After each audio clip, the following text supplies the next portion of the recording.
Welcome to the Right Take Podcast, news, ideas, and conversations at the intersection of politics and culture, a project of the David Horowitz Freedom Center. I will be your host, Mark Tapson. Welcome back to the Right Take Podcast. I am your host, Mark Tapson. Thanks once again for joining me here at the intersection of politics and culture. I hope you and yours had a wonderful Thanksgiving holiday. You may have seen last week that the Supreme Court struck down Derek Chauvin's appeal to review his murder conviction. Derek Chauvin, of course, is the former white Minneapolis police officer convicted of murdering career criminal and substance abuser George Floyd back in 2020 in an infamous incident that sparked rioting and looting nationwide. Race hustlers like Al Sharpton, the leftist news media, and opportunistic politicians exploited the viral video of Chauvin appearing to kneel on the resistant suspect Floyd for something like 8 minutes and weaponized it in their agenda to demonize law enforcement, defund the police, and promote their sick lie that America is a white supremacist nation. Speaking of sick lies, there's a brand new documentary out that looks back on the George Floyd phenomenon from a perspective you probably haven't heard before and exposes the grotesquely false narrative that the left constructed around it. It's a riveting, powerful film, which is currently free to stream on Rumble. I've seen it. I reviewed it for frontpagemag.com, which you can go to read. But don't take my word for it. Check out the film for yourself and come to your own conclusions. The producer of that film is an award-winning journalist and my guest today on The Right Take, and we're going to talk about not only the film, but her personal experience reporting on the Floyd controversy and being targeted for it by the cancel culture mob. It's an important story, and I guarantee you'll want to hear what she has to say about not only her experience, but the truth about George Floyd's death, how it was politically exploited, and what the devastating ramifications of that exploitation were, not only for the city of Minneapolis, but for America. So stay tuned as we go into this awesome little musical interlude. Take a moment to subscribe to The Right Take also if you haven't already, so you don't miss any of the important conversations we're having here at the intersection of politics and culture. Be right back.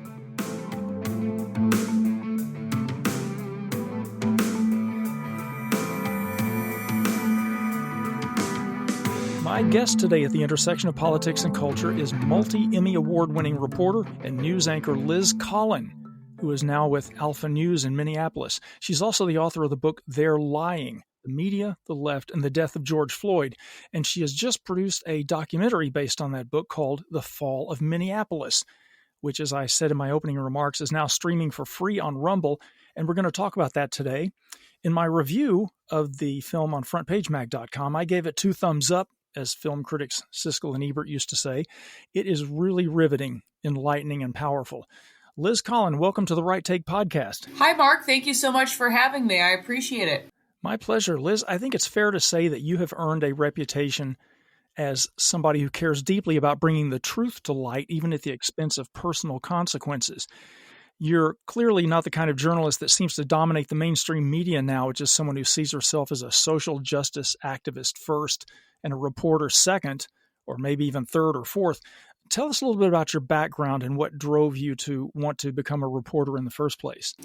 You know, it's funny. It started early on for me, Mark. I was 5 or 6 years old, as a matter of fact, and would always tell people that I wanted to be on the news someday, work as a television reporter. I kind of had a very early sort of fascination. I think I was just a naturally curious person. Some people perhaps called me nosy back in the day. But I just enjoyed, getting to know people. And I think that's kind of what has propelled me forward. But I started actually a newspaper when I was 10 years old. And I started anchoring the news when I was 19. I actually graduated just with my 2-year degree out of college. I eventually went back as I was anchoring the morning show to get my 4-year degree. So yeah, I started very early on. Liz, is it hopelessly out of fashion now for a journalist to strive for objectivity and dig for the truth when journalism, or mainstream journalism anyway, it seems to be all about political activism? What do you have to say about journalists who believe that they have an obligation not just to neutrally report the news, but to shape narratives that they believe will put them on what they call the right side of history? Yeah, I kind of have a unique perspective, just being a member of the mainstream media. Frankly, I was in it for nearly 20 years before I left, but I really was kind of troubled probably the last 5 or 6 years of my career. Again, not so much what we were telling the public, but what we decided just to stop telling them. It just seemed like it was one side of the story, and it was kind of. I mean, I'm not that old, but I've been around. I've been around a while. But we had a lot of kids right out of college, and they were, seemingly a lot more to the left. And I've never really been considered myself a political person per se. But it definitely seemed like they were more indoctrinated with their education than really looking at something as a critical thinker, or as a journalist to try to represent both sides, et cetera. And what about Alpha News? Tell us what it's like working there, because they seem to have more of a truth-oriented mission than the mainstream media. Yeah, it's funny because I feel like, we need to say that we're more of a conservative news organization, but it's not. It's funny that we even have to say that, frankly, because I feel like we really just report the truth, where I was in the mainstream media before. And I just wish almost that they would be more honest with people and just say that they're going to be, more to the left. But it's very freeing, I'll say, to work at Alpha News. I've been there for a couple of years now, where there isn't an agenda. You just kind of, this is where the story is going to take you. And they allowed me to do this documentary, I think, for that reason, just because we knew there was so much more at play here. Tell us about covering the whole George Floyd incident as it unfolded, and also how you personally became part of the story when the cancel culture mob came for you and your husband. You addressed that in the book, but not in the film. Tell us about that. Yeah, Mark. So I had been at WCCO, it's the CBS station in Minneapolis, for nearly 12 years by the time that this incident happened with George Floyd. And I'd been married for a few years at the time to a longtime police lieutenant for the Minneapolis Police Department. Bob Kroll was his name, and is his name. I should talk about him in the past tense. I am still married to the guy. But he was the union president at the time, and no longer would WCCO, because of this incident, let me anchor the news anymore. I wasn't allowed to report on basically anything, crime, government, et cetera. And I really did have a very loud voice in my newsroom before, someone who did have a lot of sources and but I was very much put in a closet, because right away I tried to counter this and just say, that's why I did call my book, They're Lying, The Media, the Left, and the Death of George Floyd, because I just kept shouting, they're lying. Why? I mean, it's our job to hold these people accountable and to get at the truth, but nobody would listen to me. And also that the mob came after me, threatening my life, the lives of my family members. And it was just a very, chaotic time. So I wasn't really reporting in that capacity where I was at WCCO, because I wasn't, I clearly wasn't allowed to. But more than anything, nobody seemed to care about the truth. Everybody seemed to be all caught up in, you could only go one way with this story, and you better not go the other way, or here's you could be without a career, or you could be killed. Who knows? And so you were getting death threats, and the mob actually showed up at your house, didn't it? Or at least your place of work, or both? Yeah. So very early on, again, as reporters, you could see the outside money pouring into Minnesota through all of this. Black Lives Matter. Really, Minneapolis became ground zero for that movement once again, and they sponsored Black Lives Matter sponsored a protest outside our station at the time where I was working during a 6:00 newscast, demanding that I be fired.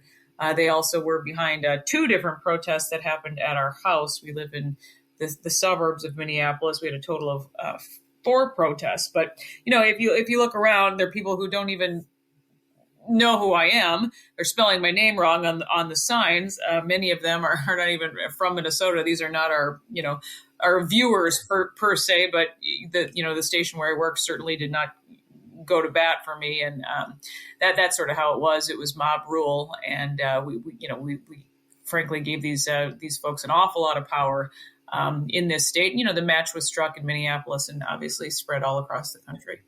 You think the cancel culture mob would have come for you over accusations of bias if you had been married not to someone involved with the police union, but to maybe the head of the local chapter of Black Lives Matter?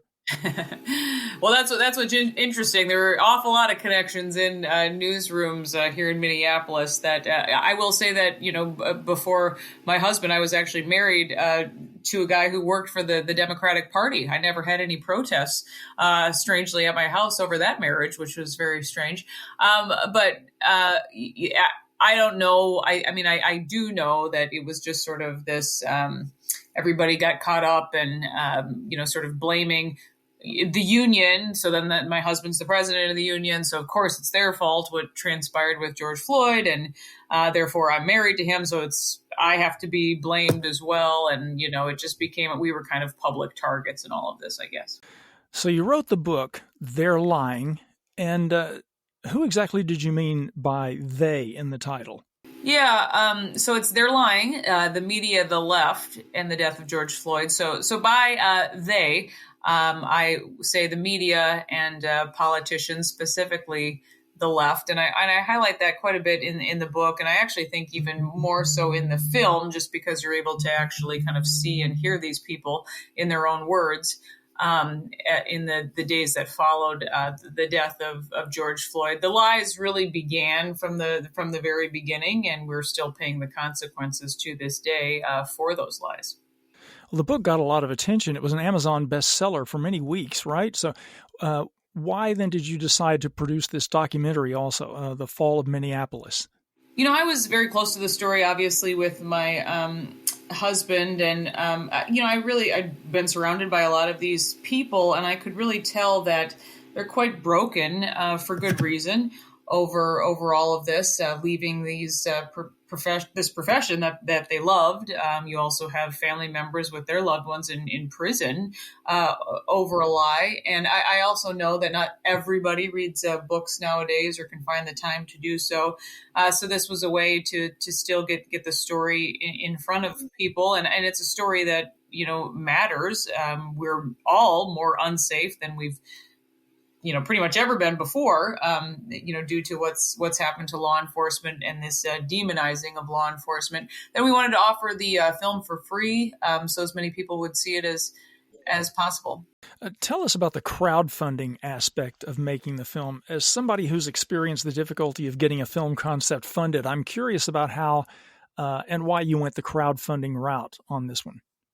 I knew that the book had done well, and it seemed that there was some, I also knew that I could do it cheaply. I kind of am a producer and a reporter, so I kind of could, wear a couple hats behind this. And then great guy that I worked with, Dr. J.C. Shea, he was the editor of the book, and he became the director and writer as well. So we could kind of cover a few different jobs just among the two of us. And we brought on a young guy, Josh Phelan is his name, who was able to handle the soundtrack editing, and he was there to shoot the interviews. So we only had to hire out just a couple positions to help. So I knew it didn't have to be a huge undertaking as far as money is concerned. So we begged for a little bit of money up front, and it worked out. People, believed in the cause in order to, as I said, spread this truth to whoever would take the time to watch it. Well, kudos to all of you, because it's really professionally done. It certainly doesn't come across as a low budget film or anything like that. It's got a really good look, and also the music I thought was well done too. I thought it was interesting that you called the film The Fall of Minneapolis and not something more, clickbaity and provocative and manipulative, like maybe, the shocking truth about the George Floyd hoax or something. It seemed like the tone you were going for in the title and in the film was to try to convey that the tragedy and impact that all of this had on the Minneapolis community and police department. Is that fair to say? Yeah, I think absolutely. This really was a local thing for us, but I think it's relatable no matter which city you might watch it in, or where you might be. Some people have given us kind of criticism saying, this should have been called the Fall of America. and I also just, want to convey too, it's not a story I wanted to ever tell. I wish it's something, if everybody, I am positive to this day, if they would have told the truth about this from the beginning, I wouldn't be here. I wouldn't put out a book. I wouldn't, but I just felt like, this is something I have to do. It was more of a calling than anything else. There are so many disturbing lies that are exposed in the film that it's hard to zero in or sort them out. But was there one aspect of this controversy or of what you cover in the film that you find to be the most egregious or unconscionable lie or deception? I think all of I shouldn't say all, but many of the lies are contained in the actual incident itself. So this is a call that you have Alex King, who's he's only been on the job for 3 days, who's with Thomas Lane. He's been on the job for 4 days. They respond to, and again, you have George Floyd talking about how he can't breathe long before Derek Chauvin arrives on scene. You have George Floyd talking about how he had COVID. You have George Floyd talking about how he, didn't take anything. He didn't take any drugs. You also have the officers call for an ambulance 36 seconds after George Floyd himself asks to be laid on the ground. You have the officers talking about MRT, this maximal restraint technique, which the police chief lied about, that it wasn't a part of police training. Most of the truth is contained in this body camera footage, but the reason it's a lie is because it was withheld from the public for nearly 2.5 months, and most people never took the time to ever go back and watch it. The damage had already been done. And, like Liz, like many or maybe all Americans today, the officers that you interview in this film, they no longer have any trust in our so-called justice system. One of them told you, and I'm going to quote him here, "I think we've come to the point where the justice system has been controlled by a mob mentality. Social media, news outlets, and peer pressure now control the outcome of trials and investigations." Unquote. Can you give us your thoughts on that and what you think we could do to turn away from influences like that pervert justice? Yeah, and I think what's so telling too here, Mark, is that quote you're talking about comes from Alex King, the black police officer who arrested George Floyd. Also, something that is very clear in the body camera footage, but we're this is rammed down our throats by the media, by the left, that this is the most racist police incident that's ever transpired in U.S. history. Well, Alex King's story certainly didn't match that narrative. But I think that, exactly. And I'm glad you bring up that quote, because I think that really is the takeaway here, that we have to be better than this and not fall for this race bait, as he calls it. And, be critical thinkers and know perhaps that there's more at work here. It's sad. It was very sad. I mean, I've talked to Alex many times to be having this conversation or these conversations with him. He is going to be a lifelong felon now, even when he gets out of prison for this.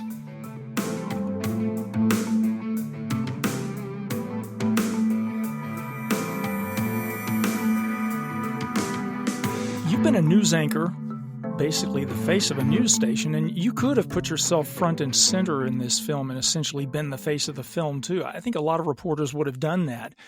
But you limit your presence in the film to just asking some questions without any commentary of your own, and you let your subjects speak for themselves, especially these police officers who until now have not been given a voice in this controversy that devastated many of their lives. I think that's very admirable on your part and effective too in terms of the film. I bet the officers that you spoke with were just beyond grateful that you gave them a public voice when no one else would.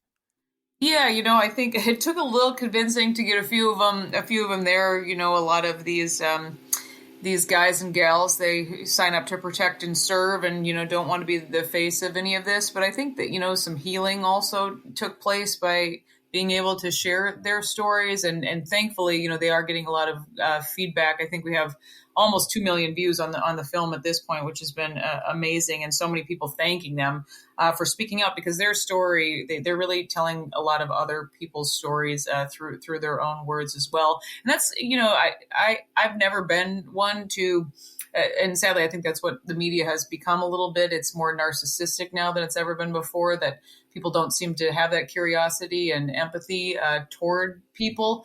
And that's something, I've always had. And, it just seems like, with the advent of social media and cell phones and whatever, you have a lot of journalists that they think the story is about them. And this incident and such had nothing to do with me, but I knew that I had skills and talents to be able to share these, these stories that were they're sadly such an important part of history. And my hope is that we can learn something from them. Why do you think that state and local politicians at the time, like the governor and mayor of Minneapolis, were so quick to throw their own police departments under the bus and even risk the lives of these officers by denying them just even the basic safety measure of putting on riot gear? Yeah, I think that so much of this had to do with the presidential election. This was kind of another layer here, ousting then President Trump at all costs. And, it lined up timeline-wise, I think, when it comes to that.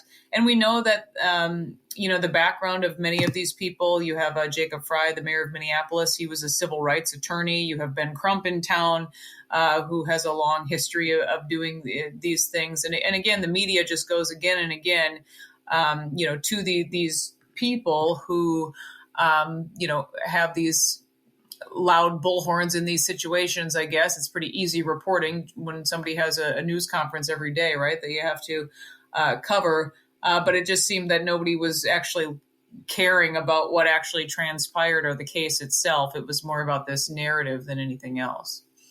And they certainly didn't seem to care about the police officers themselves or the police department, because that's not part of the narrative. The narrative is that, police departments across the nation are shot through with racism and that they need to be defunded and maybe even abolished altogether.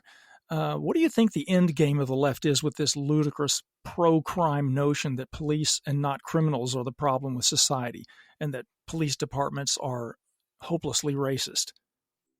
Yeah, I think a lot of it, and we see this in Minneapolis as Democrats have gone more and more to the left, but you have outright socialists who are in power in Minneapolis. And I also think, you have these departments enter into these consent decrees with the federal government, and they come in and, there's a money exchange there and a power exchange there. So I think that's at play too. And I don't think, a federal police force is out of the picture, or I think that's part of the cards here too. So I think that, even what Alex says is in the film, Alex King is, know that there's more at play here. This isn't, it's a bit of a chess game, and it's sad that how many people's lives were ruined in the wake of all of this. And it just seemed that many people were just being used. They were pawns in this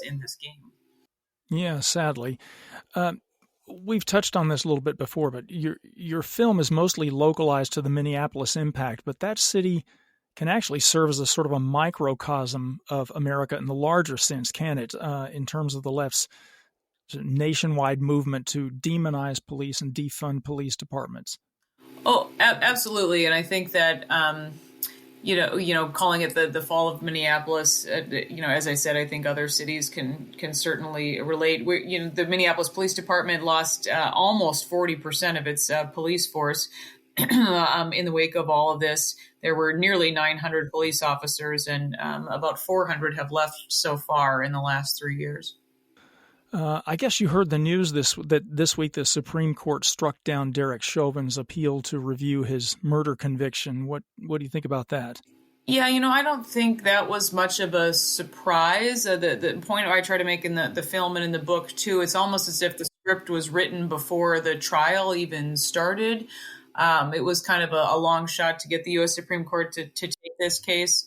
There are a couple more legal maneuvers. I know that I've been in touch with Derek Chauvin's attorney and Derek himself, and there's a couple other things they're looking at here. But yeah, this it also seems strange timeline wise that the U.S. Supreme Court came out as quickly as they did to say that they won't. But yeah, that was kind of a long shot from the beginning. As I understand it, talking to you was the first time that Derek Chauvin and his fellow officer in prison spoke with the media about this, or directly to the media. Is that right? Yeah, that's right. I think I was kind of in touch with some of their families early on with the book and such too, but there was kind of a large group of us that, our careers were canceled in some way, shape, or form. And I think that's mostly a lot of law enforcement in the wake of all this. So it's kind of this, I don't know, support group, as weird as that sounds, that we have for each other. It's sort of like, you almost kind of get it. Obviously, I have my freedom and such, but it's just really horrific what happened with them. And also, they saw how the other media reported on this story. It didn't seem that the media even cared about the truth, to be quite honest. I talk about this in the book, but the station where I worked, it was about a week after George Floyd, and they put in a mandate that half of the people we interview have to be non-white or from a protected class if we're going to do an on-camera interview. So I'm saying, okay, so now we're implementing racism. And this is what we think is, that is absolutely what racism is, that we have to judge people on their skin color before we decide whether or not to interview them.